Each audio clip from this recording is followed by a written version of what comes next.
In today's episode, we discuss one of the biggest roller coasters ever constructed and why enthusiasts keep coming back to feel the sting. Welcome to Airtime Traveler.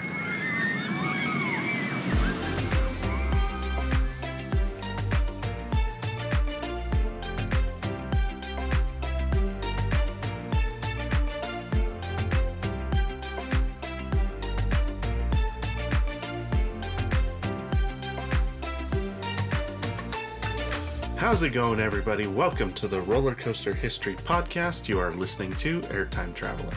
My name is Nathan Grace, and as always, I'm joined by my wife and lovely co-host. Hey, I'm Haley Grace. And thank you for tuning in to the premiere of Season 4. Season 4! High fives all Episode around! 1. Woo! And We fireworks! made it! Okay, now you're getting over the top. What? I'm just kidding. I'm Fireworks? just kidding.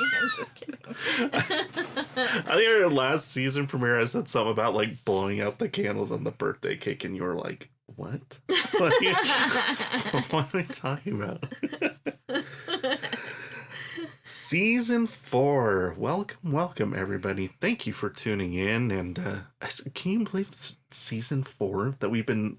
This will be love this. so. It's I like love that this is Season 4. I know that means. I mean, basically 3 years ago is when we started the podcast, which is it's crazy that it's been 3 years already. I know. So, but it's exciting. I'm glad that we've been able to, it wasn't just like a kind of a fling that we're like, okay, we're kind of bored of this now, and we just stopped doing it.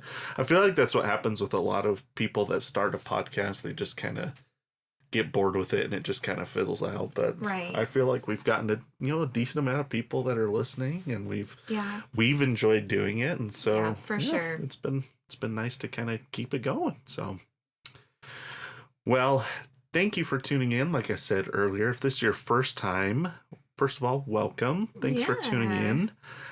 Here at Airtime Traveler, as you kind of picked up from the name of the show, we talk about roller coaster history. But rather than talk about the history of roller coasters in general, we like to take one roller coaster in each episode and do a deep dive into the history of that roller coaster. So I'm a roller coaster enthusiast and have been for some time now. And my wife Haley here is a member of the GP, or the general public. Yes. So I'm here to do the research and to tell these stories, and she's here to listen and to make me more interesting. And that's kind of how it works here. So I will say something that Haley and I talked about a couple days ago. And so something for you to kind of keep an eye on.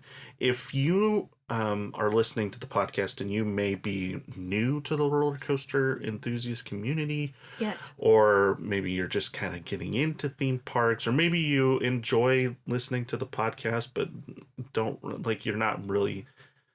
understand like some of the things we talk about. I had this idea and I kind of ran it past Haley and she thought it was a good idea. So I think we're going to do it is we're going to put together kind of like a beginner's guide for roller coaster enthusiasts. And so basically what it'll be is we'll just do like I don't know how long it'll be, 30 minutes to an hour or somewhere in there, but just kind of giving a brief overview of some of the things we talk about on a regular basis, from roller coaster terms to the manufacturers to different theme park chains, maybe some notable historical events that we talk about on a frequent basis, regular basis, or frequently. I mix those two. That's okay. But so that way you can, if you're wanting to get into this hobby, or if you want to listen to the podcast, but you don't really understand a lot of what we talk about, you can go and listen to that beginner's guide, and that will kind of give you a good start for understanding some of the things that we talk about. So we just thought it might make the podcast a little bit more accessible to people that maybe aren't haven't been in the enthusiast community for a long time, or are just getting started, or like I said, maybe enjoyed the podcast, but you're not necessarily involved in the coaster enthusiast community in other ways. So just something that I thought about to kind of help other people get into the podcast. Cause I have friends that have tried to listen to it, but like some of the stuff we talk about is just over their head, so it's hard for them to listen. So I'm like, well, if you could just take 30 minutes to an hour to sit down, and I will give you the basics so that you can kind of, understand a lot more of what we're talking about, then that might make it more accessible to people. So that's something we're going to do. Probably between this episode and the next one is when we'll record that and release it. Yeah. And then you can obviously go back to it whenever if you're like, I forgot what that means or whatever. So anyway, just something thought we'd do to kind of make the podcast more interesting and accessible to some people. So Yes. I'm trying to think if there's anything else we need to talk about before we jump into it. We have not really been any news or anything. Not really. Well, in any news that we probably, we already covered in our coaster preview that came out earlier this week. And so if you haven't listened to that, you can kind of hear our response to the big one was the Hershend buying all of Palace Entertainment's parks. So cool. A few weeks ago. So we talked about that in detail in that episode if you want to hear more. But I don't think there's anything else to talk about. I don't think so. So Epic Universe's media previews started this week, so that's been basically the only thing on the Airtime Traveler feed. For not our feed, but like when I'm scrolling through our Twitter feed of everyone we're following, that's basically all I'm seeing at this point. Epic Universe. It really is. And so some people are like, I don't want spoilers. I'm like, I'm not gonna be there soon enough to avoid spoilers. I think next year would be as soon as we could possibly get there. Yeah, so. Not that I'm actively seeking out spoilers, but I just feel like I'm gonna know a lot about it already by the time we get there. So. True. All good. So, well, let's go ahead and just jump into the topic for our season premiere today. So, I always like to start off our seasons with a really big coaster that a lot of people are familiar with. To be fair, our first season we started with Powder Keg, which is that's like a mid-tier coaster, but it was a coaster that's near and dear to us. It's true. But last season we started off with Lightning Rod at Dollywood, which is a very popular coaster with a really fascinating history. This time we're going to talk about another coaster that's probably, definitely considered top 10 in the country. And we're going to be talking about my favorite coaster that I have been on to this point. I haven't been on everything, but to this point, my favorite coaster that I've been on, and that is Fury 325 at Carowinds. Okay. So, yeah. This is all news to me. Nathan likes to surprise me too. So he doesn't tell me until I've stopped trying to hide it how I did in the early parts of the show. I would be like, don't look. Don't look. Now I'm just kind of like, if she sees, it's fine. But so I don't know how often she sees and how I didn't see this time. So Fury 325 at Carowinds. Now this is one that I've been on and Haley has not, because just the way it worked out, her brother and I, we were on vacation in Modesto, South Carolina. Right. And that was the same year that we had bought the Cedar Fair Platinum Pass. And so we had gone to King's Dominion and King's Island. Oh my gosh. Oh, I went to Knott's Berry Farm because I had a business trip out in Cali. Yeah. And then we had plans to go to Cedar Point later that summer. And then when that trip to Modesto kind of just happened out of the blue. Right. I wasn't even planning on getting to Carowinds that year. But then when we were going to be in Modesto, that's like a 3-hour drive to Carowinds. Right. And so I was like, we got the Platinum Pass. We got to use it. Right. So, but we had our toddler. And so it was like, okay, if Haley comes, she's going to have to either bring Parker, or we're going to have to make my in-laws watch him for, a whole day while we go to the park. So it just convenient. No. So, and Haley wanted to spend time with her family too. And so, but rather than going by myself, her brother did come with me. So I didn't just go. I would have gone by myself, but he wanted to go too. So, so anyway, Colin's a big roller coaster junkie too. So, yep. So we went, and so I've been on Fury 325, but Haley has not. So that's just kind of how it worked out, that trip. But we got to make it back to Carowinds at some point. Yes. So I was thinking about it, and I think the next time we should go to Carowinds is when they open their next big coaster. Which is? Well, not sure, because they're building one right now, but it's a little family coaster. Mm-hmm. And they opened Copperhead Strike in 2018.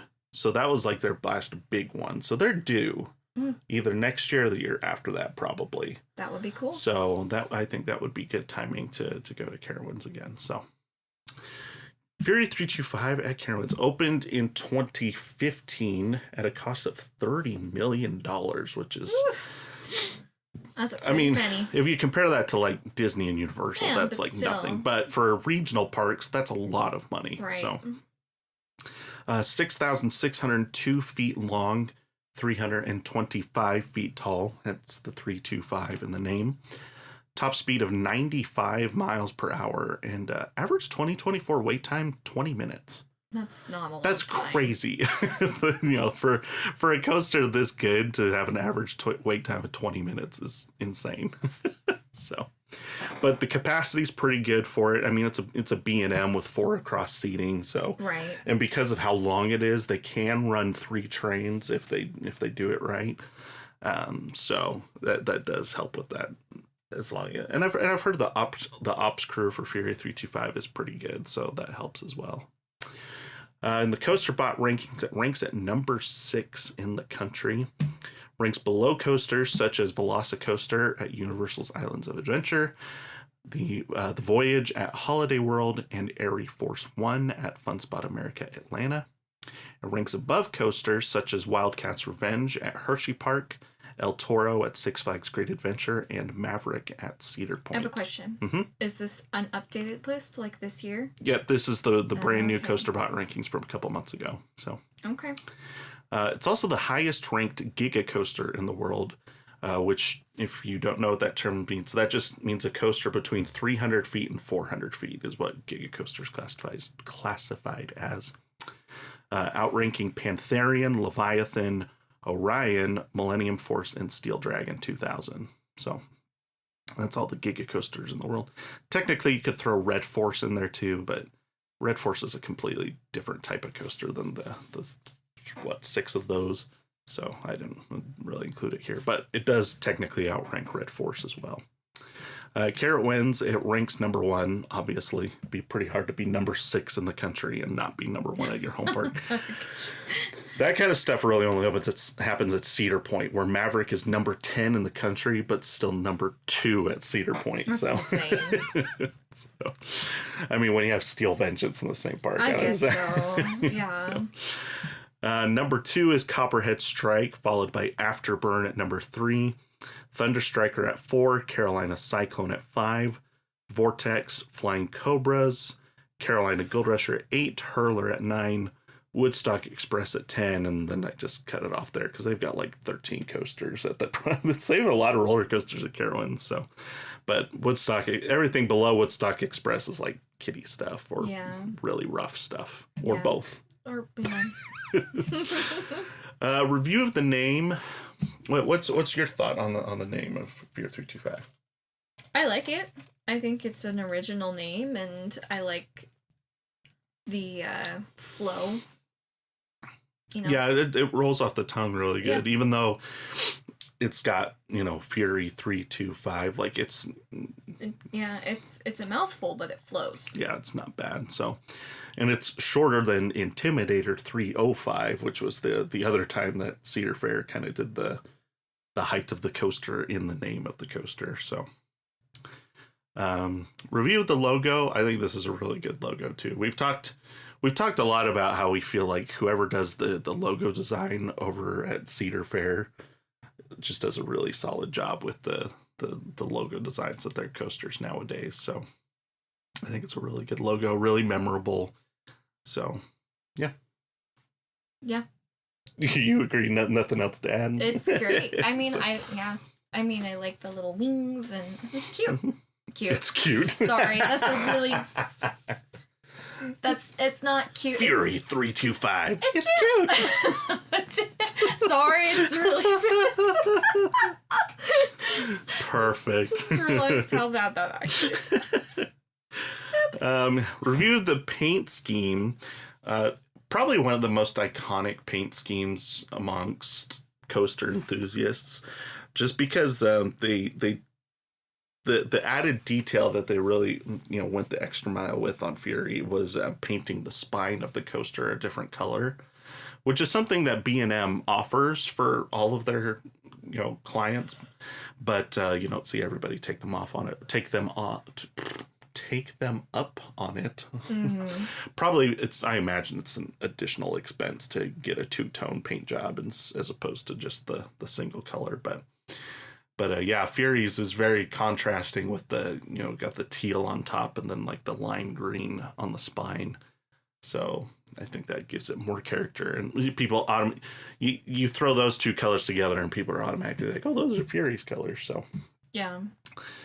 The trains are they're okay. They're not bad. It's just like they're very basic. They're very basic. There's like other B&M trains, like the Diamond Head trains in particular have like the front is like a big giant snake head on the front, and so these are definitely just kind of meant to look sleek and modern, and which is fine. They don't look bad. I will say I do like the open feel of the train. It makes the clamshell restraints on those B&M hyper coasters. Well, yeah, and like that there's nothing even on the sides of the coaster like at all. Like it just makes it look like there's just people. Mm-hmm. Like that's kind of cool to me. So. Yep.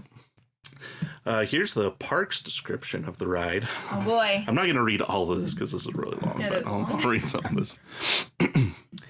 Feel the sting on the tallest, fastest, longest Giga coaster in North America, Fury 325. Riders begin their adventure on one of 3 32-passenger open-air trains to the peak height of 325 feet, following a dramatic 81-degree drop.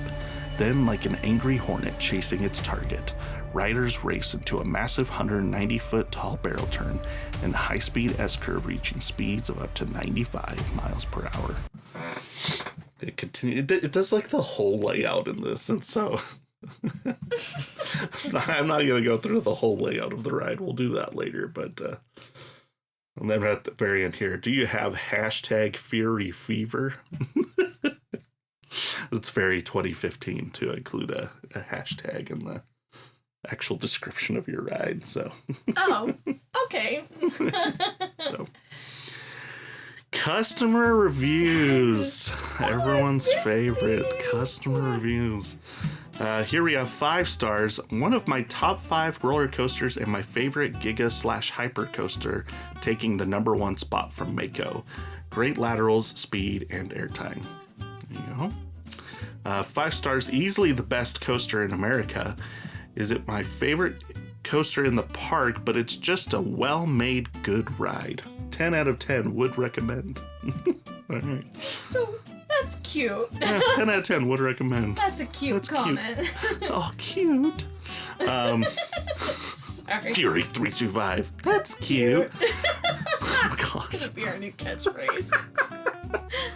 Season 4. Oh dear. That's cute. That's cute.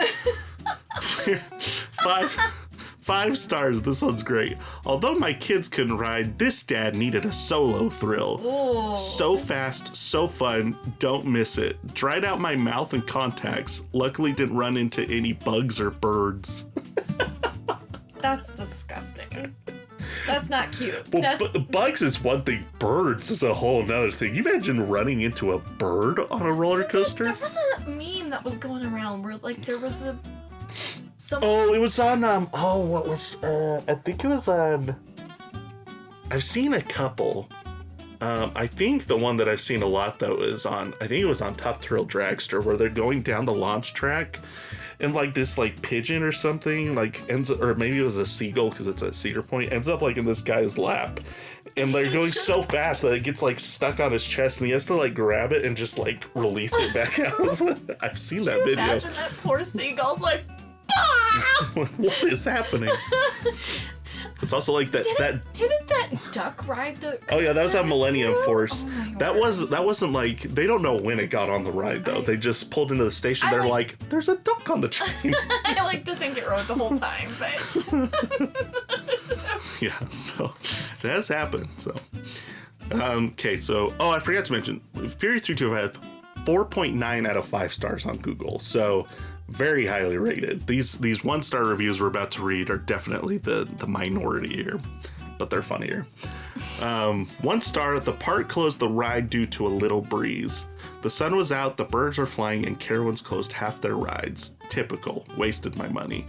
I will say, like, just because the wind is like a nice little breeze down where you're at on the ground doesn't necessarily mean 325 sometimes the breeze is a lot higher up by where the rides actually are, and they have tools to measure that too. I was gonna say they have to. They have to. Yes. So yeah, it's not like they want to close the rides, but when it's too windy to run the rides, you want them to shut it down because it's not safe. So whenever we were to what's the one park we went to for Halloween? And Busch Gardens? Yeah, and then they like closed their ride due to wasps. Oh yeah, because wasps were they you can complain all you want about them closing the rides, but sometimes they close them for your own safety. So I mean, what are you gonna do about that? Yeah. 1 star. Terrifying. After I got off, I couldn't stop stuttering and was shaking like crazy for at least 10 whole minutes. Not to mention, I threw up in the restroom after, not from sickness, but from fear. I don't think you like roller coasters. I don't think you should be getting on big roller coasters if that's your reaction. I'm sorry. Yeah. Okay, this is a coaster enthusiast. 1 star, Forceless Fury is way more overrated than Millennium Force. Ever thought about being I went and re-rode Millennium Force after this, and I can now see Millennium Force is not overrated. Okay, someone's gonna say a 95 mile per hour roller coaster is forceless. I don't know what's going to appease you at this point. He needs to go to the new one that's in the Falcon's Flight, over in ship him overseas and let him ride that new one, then he'll know what force is. Crazy. Yeah, 1 star, wouldn't let me put my bag down at the station. I have to put it in the locker. 2 stars, apparently there's no storage at the boarding area like all the other coasters. There were so many complaints about not being able to put things on the station, and I'm like, it tells you that at the beginning of the ride. Like, I feel like so many people like that. I don't know. Like, that's a big complaint with any coaster that like doesn't have storage. I think it's because people have been so used to being able to put things on the station for so long, and it's kind of a newer thing to not be able to do that. But the reason they do that is because it improves the capacity, so you wait in line less time when people don't have to go back and forth getting their stuff out of cubbies. You just get on the ride and get off the ride. You don't have to worry about stuff. So the only thing I complain about is the fact that Cedar Fair charges for those lockers. Yeah. So that I'm not okay with, but is what it is. 1 star, run, do not walk away from the green terror. Okay, all in caps, by the way. I like the emojis. The emojis, too. yeah. This little scare emoji is really funny. One star, spook, and then another guy, 1 star, boring. What is happening? Boring.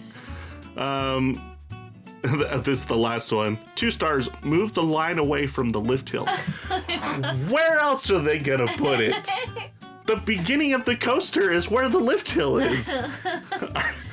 Where else are you gonna get on the ride but at where it starts? You gotta take the long way around. You're gonna have to wait in line, and then there's a tram that takes you from the end of the line to the station, and then you get off the tram and then get on the. This doesn't make any sense to me. Oh, those are our customer reviews for Fury 325 at Carowinds.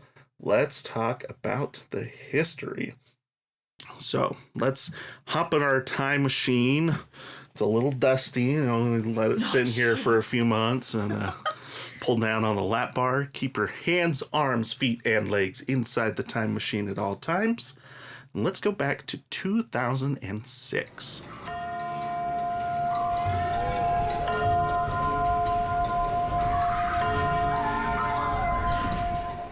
All right, June 30th, 2006, Cedar Fair purchases the 5 Paramount parks for $1.24 billion.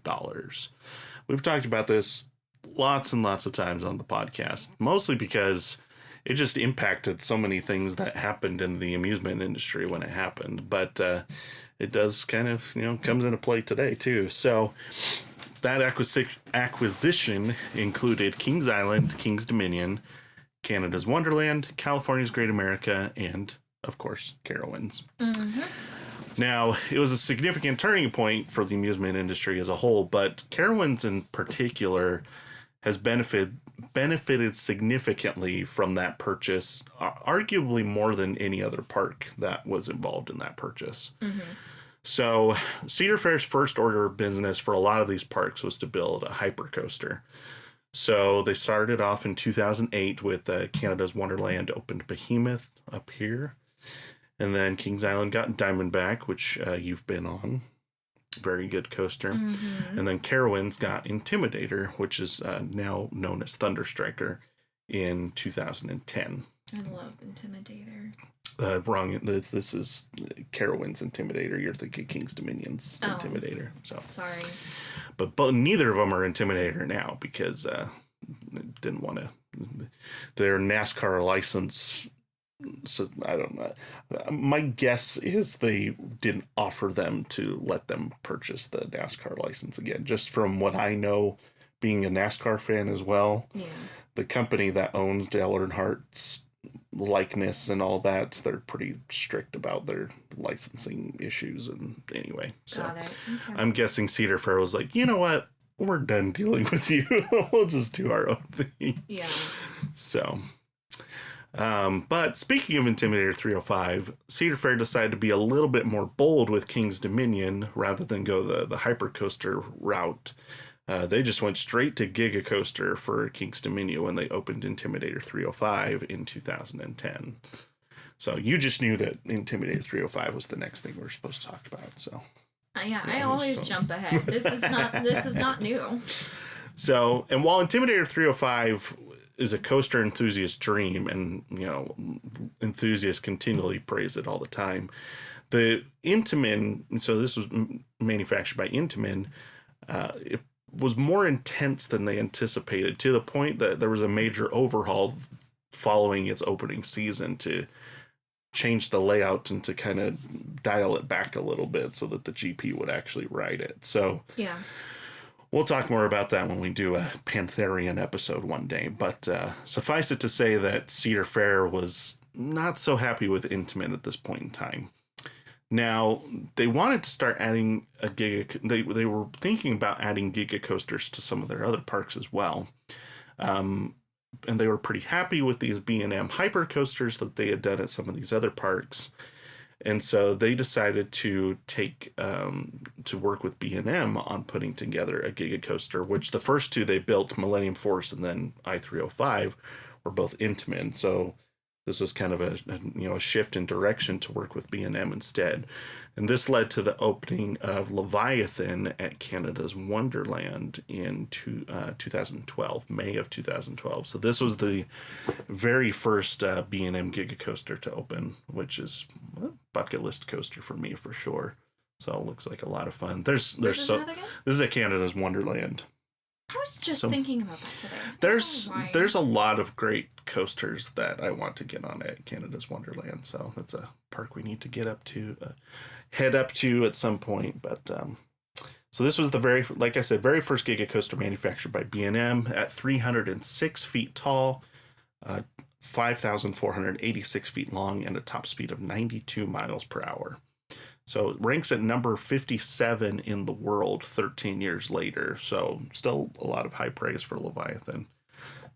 And likely when it opened, CoasterBot, I don't think CoasterBot was doing their rankings when this opened in 2012, but likely would have been in the top 20 in the world when it opened. So, big deal. And, turned a lot of heads in the amusement industry for sure. So then the following year, in September of 2013, Carowinds was at a Charlotte City Council meeting. Okay? Mm-hmm. This is quite a change of pace from where we just were talking about roller coasters. But they were discussing plans for a proposed roller coaster at this meeting. Now, the reason they were doing that is sometimes parks will work with the cities that their park is at for like tax breaks and sometimes even grants from the city or the county to help build things. Mostly because it helps entice tourism for said city, but also the bigger the park gets, that creates more jobs in the area. So like a successful amusement park can be a really good thing for a city, right? It can bring in a lot of revenue, tax revenue, create new jobs. Like it's just good for the economy of that city. So sometimes the parks will work with the city that they're in to try to get grants for different things. And some cities do work with them. Some cities are like, whatever. Right. But sometimes like, this doesn't happen so much in the US, but in other countries, like sometimes the country that like we talked about energy. Disneyland and exactly. Tokyo. That's exactly right. Like they get tons of money from the government tons of money. That's why it's such a great park. Isn't that why it's so cheap to go to? I heard that. Relatively speaking, but that can also just be, sometimes the cost of things from country to country vary because of the lots of different reasons. But like Energylandia also gets a lot of money from the government to, increase the Polish tourism. We talked about Falcon's Flight.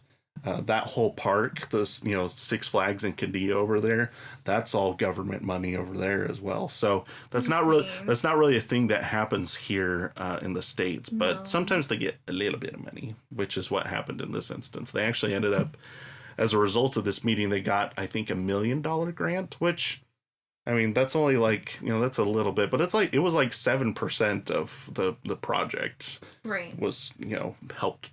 Funded by the city, so you'll take what you can get.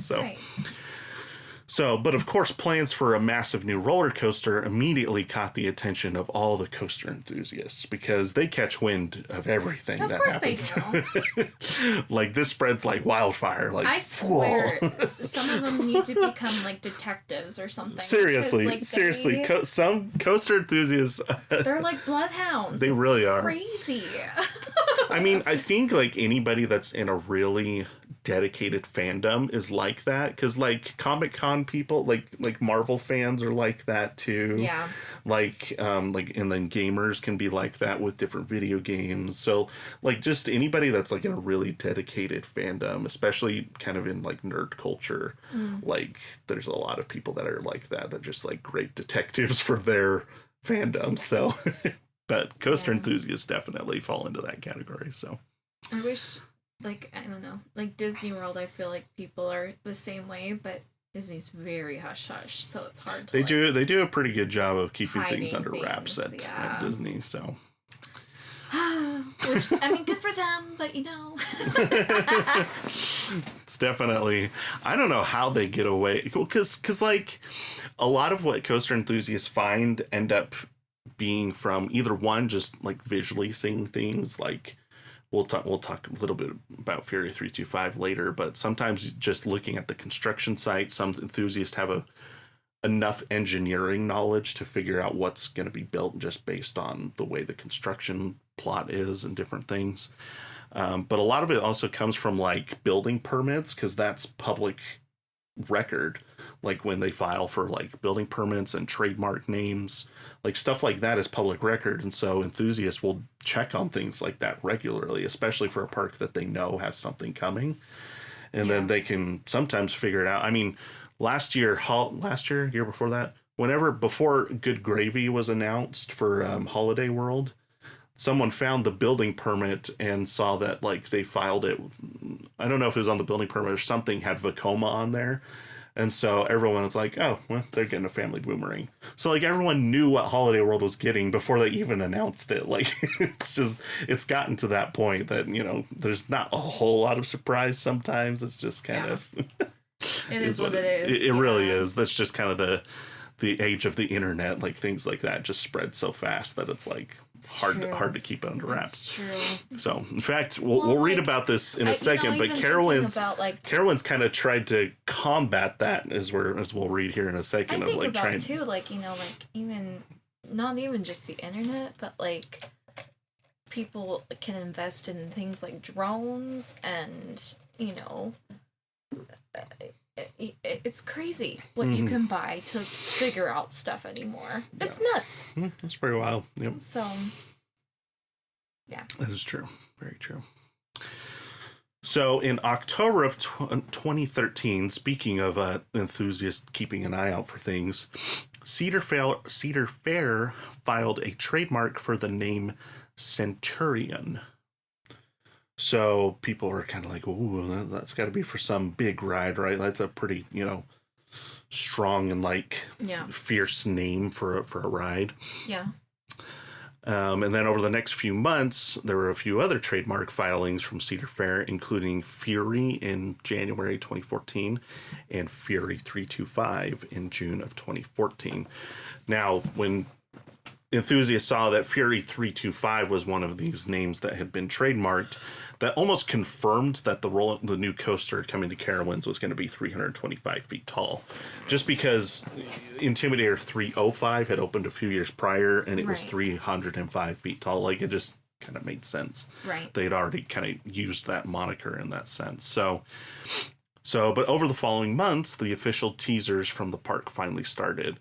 And it was kind of interesting that I think Carowinds recognized that they were trying to be a little bit weird with their teasers to try to throw people off their scent, I think.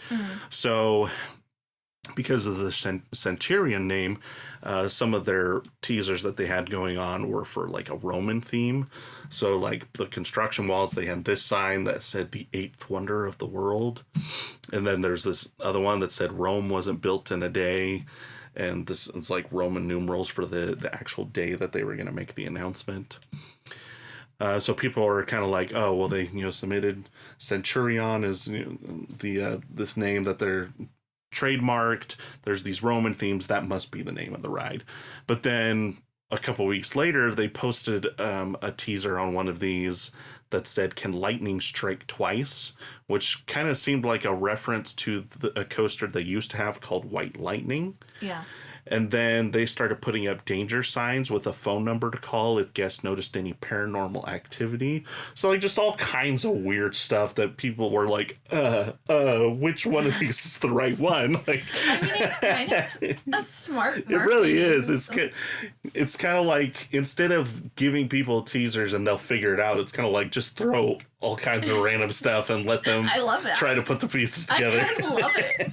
I'm like, so the chaos of that, I'm like, I love it. It's kind of funny. I kind of want to be on the opposite end of the chaos though, and just watch people scramble. Oh, I'm sure everyone at Carowinds was having a good time watching people try to put the pieces together.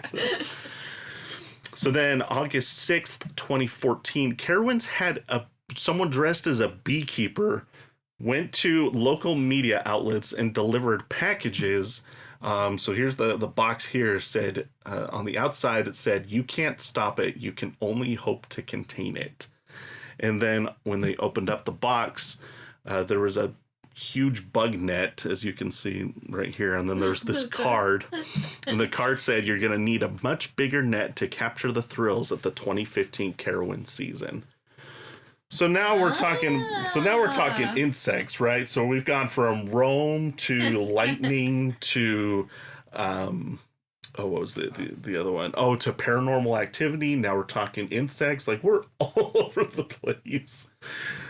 So then, a week later, or 6 days later, on August 12th, enthusiasts discovered a page on the Carowinds website that seemed to confirm that Centurion was the name of the coaster. There's even a logo for it.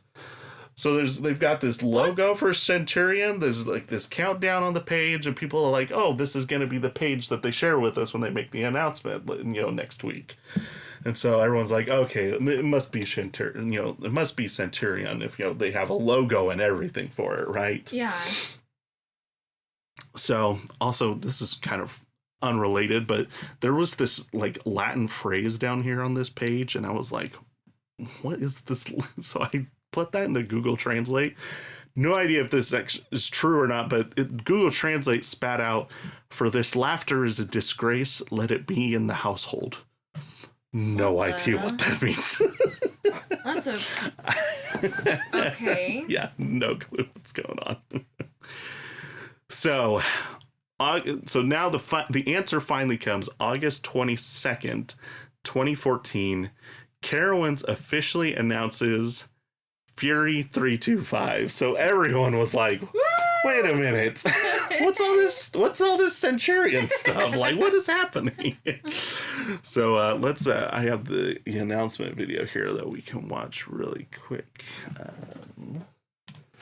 If I can find it. Here we go. Nope, that's not the right one. There we go. Here it is. I'll just have to describe it for people that are listening, because you won't actually. There's not any dialogue or anything. It's just music. So do we not? We don't have any audio. That's exciting. So I think we'll just skip this for now. I don't know why we don't have any audio, but there's this big announcement. It basically goes into all the details of the coaster, introducing the world's tallest, fastest Giga coaster. Shows some of the layout. 325 feet tall, 3 minutes and 25 seconds. Talks about an underground dive, 6,602 feet of track, 95 miles per hour. Fury 325, feel the sting. Nice. So there you go. I like it. So here are some of the images that they released, some of the renderings that they had ahead of time. So does it look like that? Yep, this is exactly how it looks, pretty much to the T. They stuck pretty true to the actual render. So okay. Now, the ride's logo and the motif are all Hornet themed, as you probably noticed. It's actually pretty interesting that that's the route that they went, because the Hornet is actually deeply rooted in Charlotte history. So during the American Revolution, Charlotte was referred to as a, quote, hornet's nest of rebellion.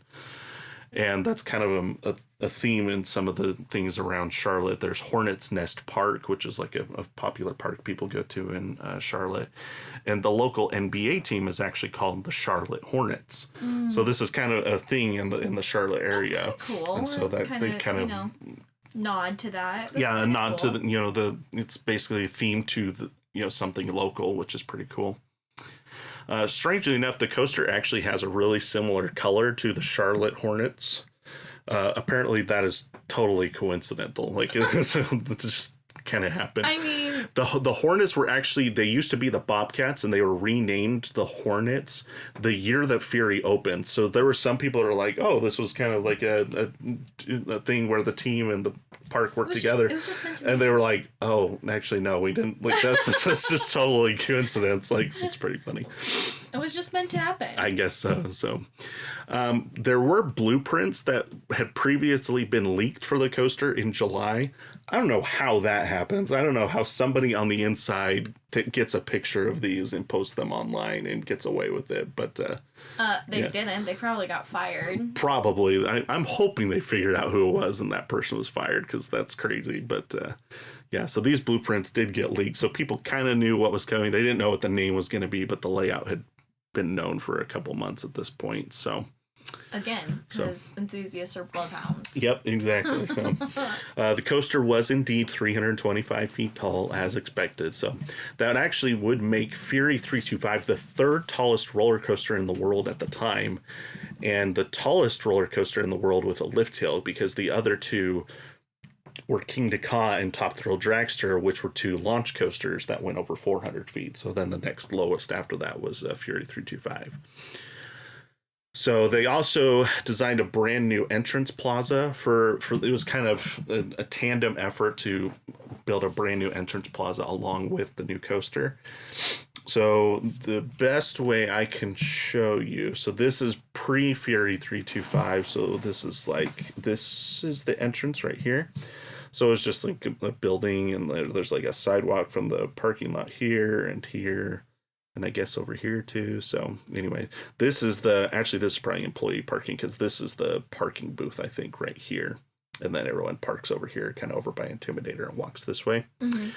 Well, what they wanted to do was kind of just revamp this whole area. And Fury's going to be built over here. And so this is what they ended up doing. So Fury comes out this way. So they moved the parking booth further back. It's like down here somewhere. And so then the parking lot they expanded the parking lot up this way. But then they also expanded this entrance plaza to like all of this area. So now these are the two main pathways that you take to get to the park. And so one of the things that they were inspired by was the opening of Gatekeeper in 2013 at Cedar Point. And they really liked what Cedar Point had done of like incorporating one of their roller coasters into the actual entrance of the park. Which I agree with. I think it's a really cool concept. Yeah, a couple parks have that. I mean, Knott's Berry Farm kind of has that. It's like right behind the entrance. You can see it over the entrance as you're walking into the park. Cedar Point is the one that does it the best. I mean, it was literally designed to be it's called Gatekeeper. I mean, you can't be any more obvious than that it was designed to be, a roller coaster designed to go right over the front gate of the park. So It was designed to do that. So obviously Cedar Point does it the best. But Carowinds wanted to do a similar thing. Now, they couldn't do exactly what they wanted to do, because if you look back at this entrance plaza here, this is the actual entrance to the park here.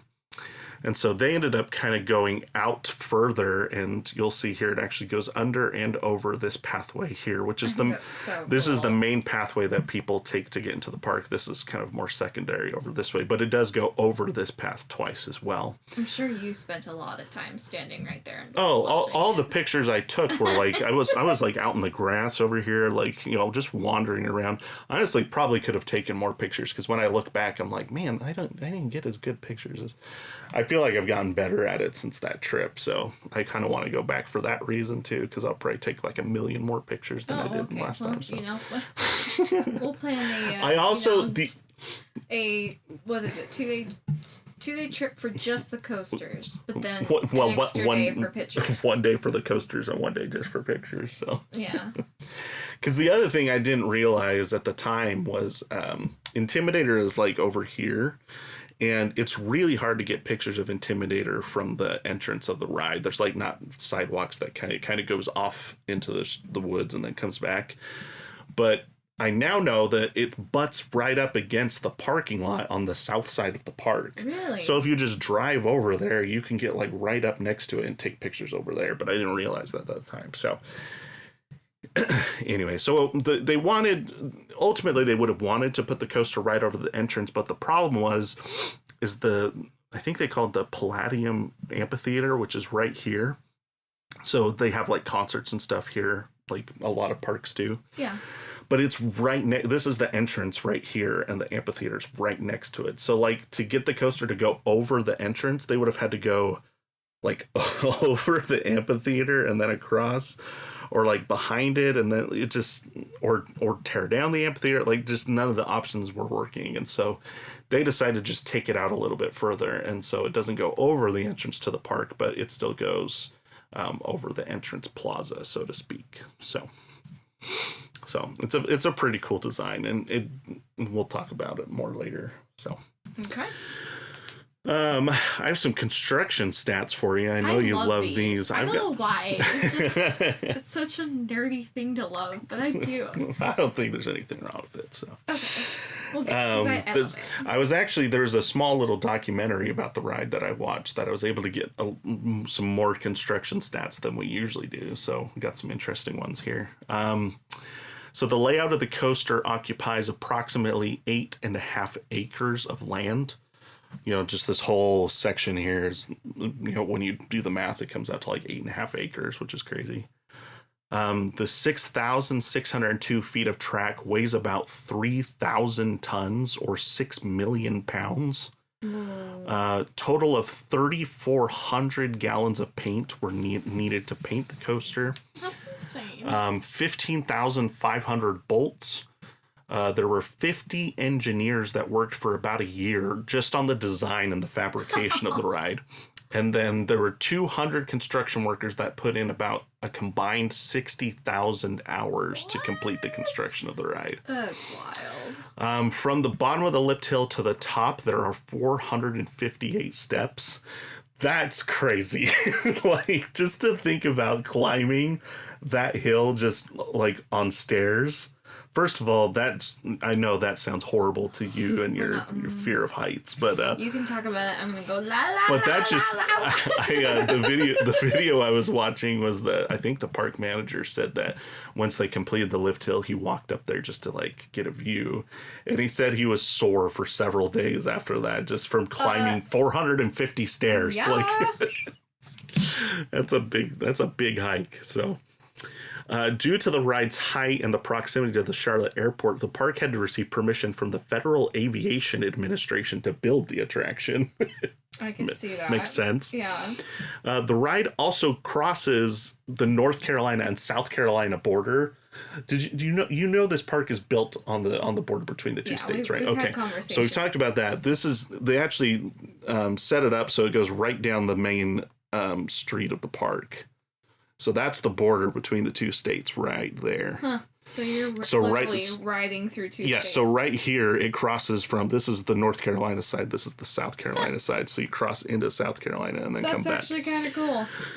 Which is usually not an issue, but for Fury, because it crossed into both states, they had to get building permits for both states. So they had to go through that whole process twice. Yep. That was kind of a pain. According to Mosley Erecting, which is the company that constructed Fury 325, it's a local company that does a lot of work with Carowinds. The blueprints and construction plans that they got from B&M were like 1.5 to 2 feet thick, like this. Like that was the blueprints to like put the ride together. It's crazy. Could you imagine, getting, handing that to somebody? Yes, here you go. Here's the instruction manual. Like, oh, that would be so overwhelming.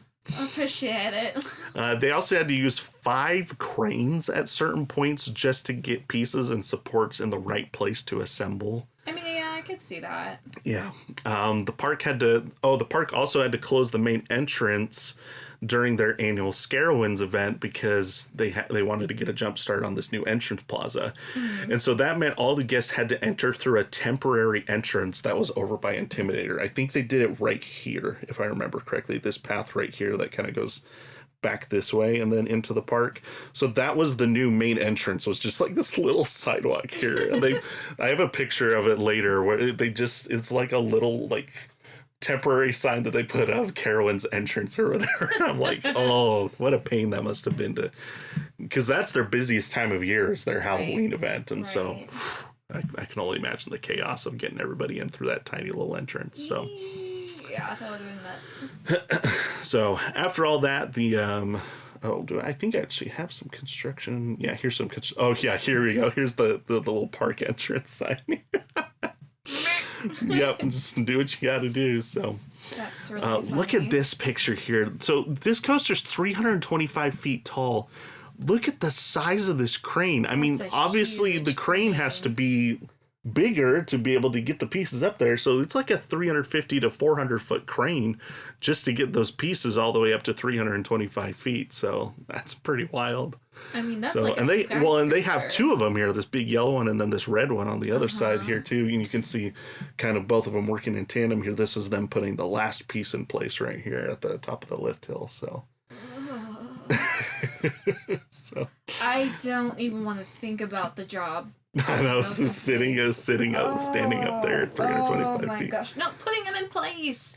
Like in that crane. I saw a picture of somebody that was standing here. No. Putting things. No. I was like, that's pretty wild. Like, you're basically standing on almost a vertical, I'm literally nauseous. Can we please move on? Okay, this is a cool roller coaster, but let's not turn this into a, let's pause for a minute while Haley runs to the bathroom. So, track was completed on January 30th, 2015, and began testing about 5 weeks later on March 4th, 2015. They had Media Day on 3/25/2015, so pretty clever they were able to do that. So yeah, pretty clever. Coaster enthusiasts still refer to March 25th as Fury Day. It's Fury because it's 325 day. So cute. So cute. Fury 325. Still cute. That's cute. So after Media Day on 3/25, Fury 325 opened to the public on March 28th, 2015, and continues to operate to this day. So here's some pictures from opening day of the new coaster. So is it terrible? I want a pair of scissors that size in my house. Just giant scissors. What would you use it for, though? Why not? But what would you use it for? Cutting my hair. Okay. I don't know. Now, what I do want to know is where those scissors are now. The ones that actually cut the ribbon for the ride opening. Where did those go? Who has those? Who knows? What? I don't know. I don't know.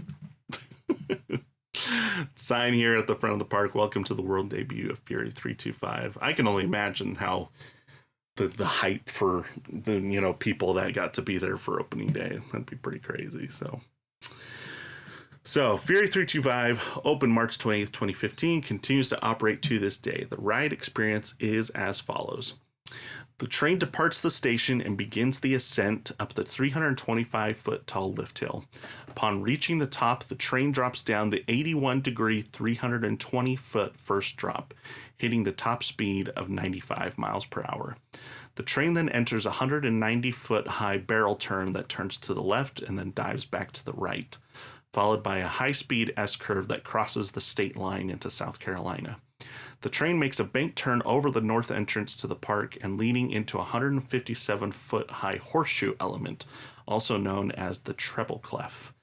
At the top of the horseshoe, the train hits a 91-degree angle to the right before dropping down toward the ground and under the entrance pathway. The train passes through several illuminated hexagons under the pathway, an element the park refers to as the hive dive. This is followed by a second bank turn to the left, which reaches a height of 101 feet and crosses the state line back into North Carolina. After a section of straight track, the train travels over a 111-foot camelback hill and enters a large sweeping helix to the right. It then enters a second camelback hill over the valley of the first drop that makes a left turn into the third and final camelback hill. This is followed by a bank turn to the right before the train ascends up and into the final brakes. From the beginning, Fury 325 has been considered one of the best roller coasters ever constructed. And there's a lot of reasons for that. I just thought I'd mention a couple things that people always refer to as like why Fury 325 has been so successful and why enthusiasts just keep coming back for more. Right. I mean, part of it is the anticipation that the ride builds. I mean, first of all, it's so big that you see it like miles for like as you're driving to the park, you see it from miles away because it's 325 feet tall. So yeah, it's a tall coaster. So, and the park is pretty close to the highway. So like as you're driving down the highway before you get off your exit, like you see like this, massive 300-foot coaster looming in the distance. And then it's right next to the parking lot. So this is the view from the parking lot to the park. So you're parking in this area. And then, as you're walking to the front gate, like, especially if you get there after the park is open, you just see this train flying through all these elements at like 90 miles an hour and, people screaming their heads off. And so it's no surprise that so many people go into the entrance and then just go straight to Fury because like, people just see this ride at the front. They're like, oh, we got to go do that. Quick before the line gets exactly. too long. And yeah. so Ever since B&M started building Giga coasters, they've tried to differentiate them from their hyper coasters because they're technically the same model. Like, it has the same train, same track, like everything's the same. So the way they've differentiated them is just on how they design the layouts. So like the hyper coasters focus a lot on speed, the Giga coasters focus on speed rather than airtime, where the hyper coasters focus a lot on airtime. For example, they have Thunder Striker at this park, which is their B&M hyper coaster. Thunder Striker has 7 airtime hills, while Fury only has 3, even though Fury is a lot longer. Yeah. So, Fury focuses a lot more on these low to the ground bank turns, and then, the Camelback hills, there's only 3 of them, and they're right at the end of the ride. So it's a lot different than Thunder Striker, which is just kind of doing this the whole time. So right. Rob Decker, the lead engineer and designer for Fury 325, said that this bank turn that goes right over the entrance. So this is a picture that I took when I was at the park back in, I guess that was 2021, right? 2021, 22? I can't remember. Anyway, I took this photo. And he said that this turn that goes like right over your head, which, you can see how close it gets. It's only like, 20 feet over your head. And so it gets pretty close, and it's got to be going at least 70 miles an hour when it flies by. Yeah. So he said that it was designed to mimic a NASCAR racetrack, which is another nod to Charlotte's history with NASCAR, right? Which they had also previously done with Intimidator just a few years prior to that. So, nice of them to continually, add to that, nod to Charlotte's history and, the local things that come with it. So he also said that originally this turn faced the other direction, but they decided it would make more sense to have it face this way. So that way, as you're entering the park, you kind of get this moment of like the guests are actually facing towards you as you enter the park, and you almost kind of have this interactive moment with the people that are on the coaster as they go, and fly by. Yeah, so, that's wild. So, which I agree with. I think it makes for a much better moment as you're walking into the park and seeing that fly overhead. So, right. So then the treble clef that follows this, which is this element right here. One of a kind element. I don't think it's really been done on any other rides. So after ascending to the top, the track banks 91 degrees to the right. So just, slightly over, completely vertical.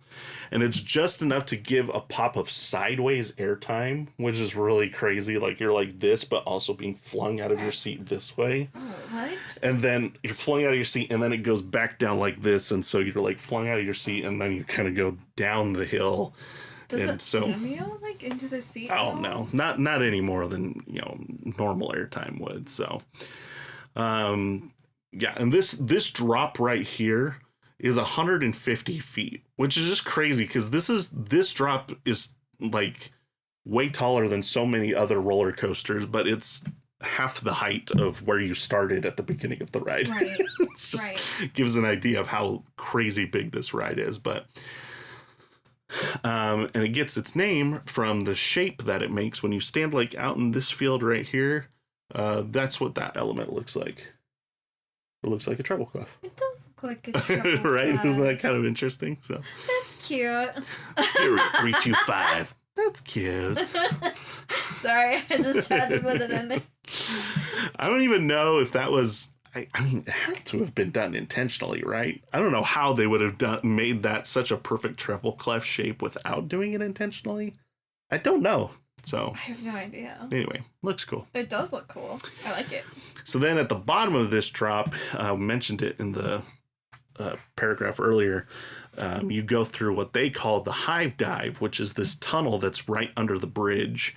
But they've intentionally, so this is kind of what it looks like. So this is from the POV. So you're kind of doing this sideways thing, and then you come back, by the time you get to the bottom of the hill, you're back to, right like ways straight, up. So, Someone described it as you come through this element, it feels like it's trying to throw you out to the parking lot, which is kind of crazy. So I don't know. I'm like kind of terrified of this ride. I'm not gonna lie. But like excited to ride it at the same time. You would love it. You liked Orion, so you would love this. This is like Orion but better. So we'll talk. Okay, we'll talk about Orion in a minute here, but. Okay. They purposely designed this tunnel to be as small as possible while still being perfectly safe. You know, they have clearance measures that they take into account to make sure no one could reach out their hand and, you know, clip their fingers or something. But when you're going at it, you know, when you're coming at it at 60 to 70 miles per hour, it feels a lot smaller. So you feel like you're going to slam into the bridge, and obviously you don't. So. But it also really gives you a sense of how fast you're going when you fly through something. You know, it feels a lot faster than being up in the air, you know, so. And then I do like that they kind of give you different elements to show how fast you're going. Oh, yeah, for sure. Because I think about, like, Disney World's Tron coaster, like, and how it has, like, that indoor, you just feel how fast you're moving, like. Yeah, I agree with that. That's awesome. So, and then these hexagons are always illuminated, but especially when you have a night ride, like that moment's pretty cool because it's mostly dark, and then you dive through these, you know, this really lit up section underneath the bridge. So actually, kind of really cool. I got to ride it during the day, and then we rode it. We rode it twice during the day, and then we rode it once at night, and the night ride was pretty sweet. It was really good. It was definitely worth it. Because the 2 day rides, we only waited like 5 minutes, but the night ride, we had to wait about an hour, and it was totally worth it. It's totally worth it. So then the ride ends with just some classic camelback hills, some airtime moments, which I think allows the first half of the ride and the second half to be completely different, which I think lends itself to a more complete ride experience. And then all of that is on 6,600 feet of track, which makes it the longest steel coaster in North America. And you'll never see coaster enthusiasts complain about a long coaster. So all those things together just kind of have made it a coaster enthusiast's dream coaster, so to speak, and why it's still ranked so highly nowadays. The opening of Fury 325 also spoke volumes about Cedar Fair's plans for Carowinds, because for Paramount, it was kind of just a mid-tier park. Like, they had Afterburn, which was a big deal, but everything else was just kind of meh. You know, they had they had Carolina Cyclone, which was a big deal when it opened in the 80s, but, you know, that was a long time ago. And then Afterburn opened in the 90s, and that was a big deal. But, you know, by the time the park was sold to Cedar Fair in 2006, I mean, it was just kind of floundering a little bit.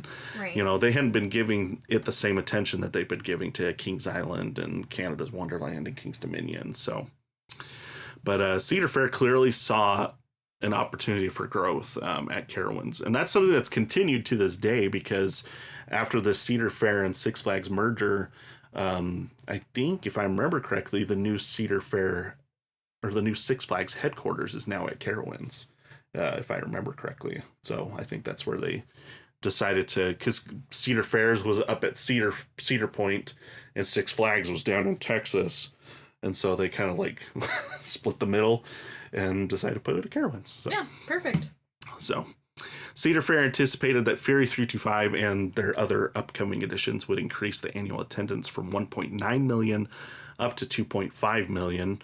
I don't know if it actually did work out that way. I wouldn't be surprised, just because of, I know how much attention Carowinds has been getting lately. Fury 325 would also win the Golden Ticket Award for Best New Attraction of 2015. Not a surprise. No. It beat out 2 RMC coasters, Wicked Cyclone at Six Flags New England and Twisted Colossus at Six Flags Magic Mountain. It also placed as the 4th best steel coaster in the world in the Golden Ticket Award rankings. But by the time the rankings rolled around the next year, Fury would take the #1 spot in the Golden Ticket Award steel category. Wow. And has been ranked as the #1 steel coaster by Amusement Today ever since.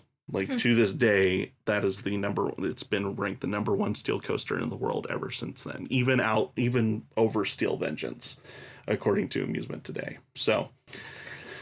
yeah, so they can claim like 8-time, best steel coaster in the world. Like that's, quite the claim to fame for Carowinds and Fury 325. In Planet Coaster, the B&M Giga Coaster in that equivalent, because they don't use the actual names of manufacturers, they have to come up with their own names. It's in Planet Coaster, this model is given the name Rage, which is it's a another word for Fury would be Rage. So like that's the kind of the play on words that they gave us. So yeah. you see what I was saying? Like I was like, what's another word for Fury? Rage works. Like so that's the name they gave the model in that game. So all right. In 2020, Cedar Fair would open their third B&M Giga Coaster. This would be Orion at Kings Island, which you have been on this one. Tell me your thoughts on Orion. I liked Orion. I thought that was a lot of fun. So, yeah, it's been a while, so it's hard to remember everything about it. But I just remember riding it like right at dusk. So like, yeah. You got a back row ride too, didn't you? Yeah. Oh man, that first drop is crazy. It was wild. I do remember that, like just dropping and being like, "Whoa, what was that?" kind of thing. Like, it was pretty wild. Because I didn't ride it with you. I rode it. We had to do a child swap on that one. Yeah. Yeah, so I think I wrote it first and then you wrote it. So, but yeah, so the interesting thing for Haley and I is, so Intimidator 305 was the first Giga Coaster we went on. And then the week after we did Orion. And then Haley hasn't been on anymore, but then, then we did Millennium Force later that summer. But in between Orion and Millennium Force, I did Fury. And the thing that's interesting is a lot of people give Orion a lot of criticism for not being as good as Fury 325, despite being newer. And I get that because it's, what is the stats here? It's 25 feet shorter. It's 1,300 feet shorter in length, and it's 4 miles per hour slower. The only thing that Orion really exceeds in over Fury is that the first drop is steeper, so it's 85 degrees as opposed to Fury's 81 degrees. So I actually think Orion has a better first drop than Fury does. But other than that, Fury does kind of have everything else over Orion. So right. But that's not to say that Orion is bad, though. Like, I think from someone that rode Orion first and then Fury, like, I have a better appreciation for Orion, but I know people that, been riding Fury for 5 years and then went and rode Orion for the first time. They're like, oh, well, it's just like Fury, but not as good. Right. And I get that, like, it's all about perspective, but like Orion would be the best coaster at 95% of the parks in the country, so it's just kind of hard to complain about a coaster that big, but it's just, I don't know why Cedar Fair decided to go smaller on Orion than they did on Fury, because they have plenty of space, obviously, as you can see in this picture. So it's not about space. It must have been a money thing, I guess. So, but who knows what the actual reason was. But so Orion is still very, very good, but Fury is generally considered way better. Now, the only significant issue that Fury has had since it opened, and you're familiar with this because this was national news. Like, this wasn't just enthusiast news. This was national news. This was everywhere. And that's usually not a good thing. And it was not a good thing in this instance either. So June 30th, 2023, a guest bystander noticed that a support column on one of the ride's turns had a large crack. In fact, the crack was so large that the support column had actually become completely detached from the actual track itself. Now, fortunately, coasters are designed to still be safe in the event of a support failure. That's not to say it's recommended, but it is still safe. You know, they don't just build, they don't, you know, put their models together and say, okay, this ride needs 35 support structures, so we're going to build 35.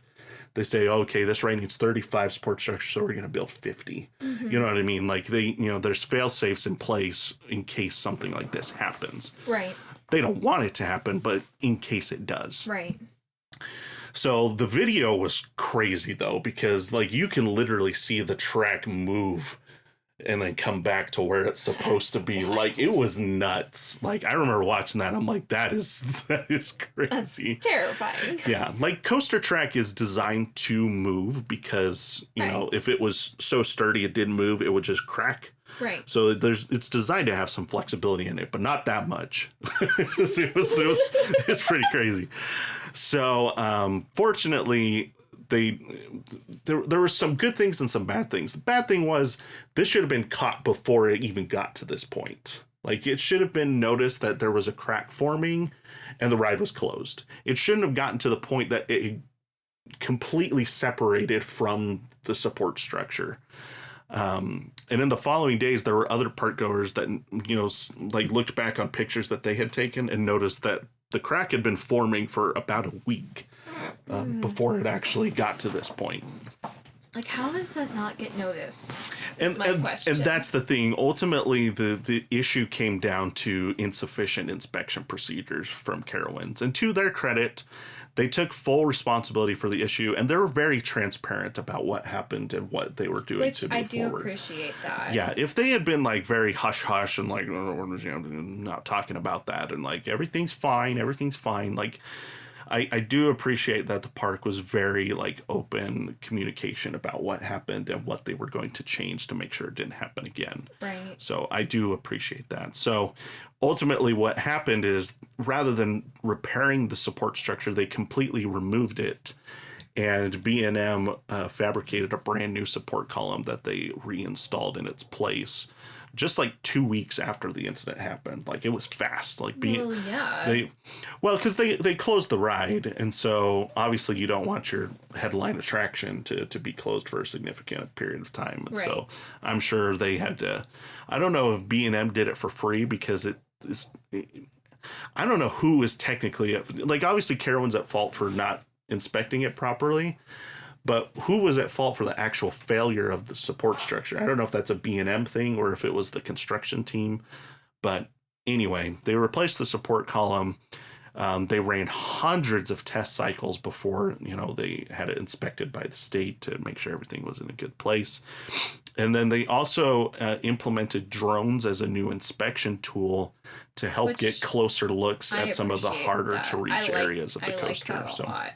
Yeah, I think that should have been done a long time ago. Honestly. I agree. Yeah. And so I think that's really what it came down to, is because this coaster's so big and so tall, like some of the spots on the coaster, you have people like down on the ground, just like, you know, trying to see if it looks. Like, I think about coasters like Outlaw Run. You can't get to some of the spots, like, just... Not easily, for sure. No. Yeah. Yeah, so it's like a drone would be so much easier to be, you know, like, okay, let's... And there's some things you can check with a drone, some things you can't. Like, you can't check how tight a bolt is with a drone. Right. So some things still need to be done by hand, but checking for cracks in the support structure is absolutely something that you could be able to do with a drone. So, but the coaster reopened 5 weeks later. That's like really a fast turnaround. So fast. For like, there were some people that thought it might be like a year, like it might be like, oh, sometime, but like, yeah, 5 weeks later on August 10th, 2023, it reopened. That's a pretty fast turnaround time. So why did we do Fury 325 to start the season? Well, that's because on March 28th of this year, so just a couple weeks ago, Fury 325 celebrated its 10th birthday. That's crazy. Yeah, it's that old. That's that old. It's 10 years already. Like, still like such a great coaster. I know. So Fury 325 continues to be many enthusiasts' favorite coaster of all time, including mine. In many respects, it's also the best coaster of its kind in the world, just because the other coasters in the rankings around it, you have like several RMC coasters, which focus on ejector airtime. You have Voyage and El Toro, which are wooden coasters. You have Ride to Happiness, which is a spinning coaster, and then you have like intimate launch coasters like Velocicoaster and Taiga. The best comparable coaster to Fury 325 is Pantherian, which even then the two rides are completely different. Right. So. Oh, sorry. But in the years since its opening, Fury 325 has not only become a standout attraction for Carowinds, but it's also a hallmark of Cedar Fair's commitment to elevating the park's status within the industry. And with its breathtaking height, exhilarating speed, and world-class design, Fury 325 has earned its place among the top coasters in the world. Amen. And that is the history of Fury 325 Yay. at Carowinds. I can't believe it. I know. We that is recorded. episode 1 of season 4. That's cute.